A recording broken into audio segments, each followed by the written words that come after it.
For 3 whole months, a huge snake has been living with us right inside our house, up in the roof, but nobody knows, not even my mother. 15-year-old Antonia suddenly said this to their neighbor, Mrs. Deborah, one day. "Are you sure of what you're saying?" Mrs. Deborah asked, her voice rising. "Yes, Ma.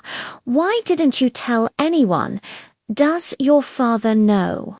Why hasn't he climbed up there with a machete or some gasoline? He's a strong man. He wouldn't let a serpent share his roof." "No," Antonia mumbled softly, staring at the television. "He wouldn't kill it," she added, her eyes now glued to the screen. Hearing this, Mrs. Deborah gasped, completely perplexed. How could this little girl say such things so boldly without a hint of fear?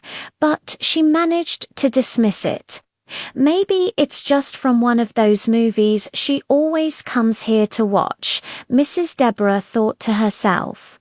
Antonia often visited her neighbor to watch TV since her parents didn't own one yet. So, for 3 months, a snake had been living inside Mr. Rufus's house, and it seemed no one knew, not even his wife, Antonia's mother.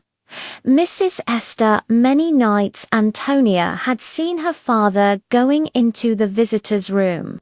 That was the second room with an opening to the ceiling. The other opening was in the bathroom. So, whenever Esther and Antonia were asleep, Rufus would grab his long flashlight and head to the visitor's room, or sometimes the bathroom. Even though Antonia saw this, she had no idea what her father was doing in there. There were times when Esther complained about hearing strange sounds while she was praying at night. But she never took it seriously, just assuming it was the rats that often plagued the neighborhood, until this particular night. Everyone was asleep, Rufus, Esther, and their daughter Antonia. Then Esther woke up with an uncontrollable urge to use the bathroom. When she got up, she noticed her husband wasn't in bed. She thought he might be in the living room on his computer, something he occasionally did late at night. So she just turned on her phone's flashlight and headed for the bathroom. As soon as she got there and opened the door, she met the greatest shock of her life. A cold shiver ran down her spine and goosebumps erupted all over her skin. Her jaw dropped in utter disbelief. She wanted to scream, but it felt like something was holding her voice back. What did she see? Was it her husband standing there with the giant snake? Was he feeding it? Talking to it? Esther stood frozen, her mind racing. This couldn't be real. The strange noises she'd heard, her husband's late-night trips to the bathroom. It all started to make a terrifying kind of sense. Was this the secret he'd been hiding? Her own husband living a double life with a reptile under their own roof. The snake she had dismissed as a child's fantasy was real, and it was here, in her home, right in front of her. The air in the small bathroom felt thick, suffocating her.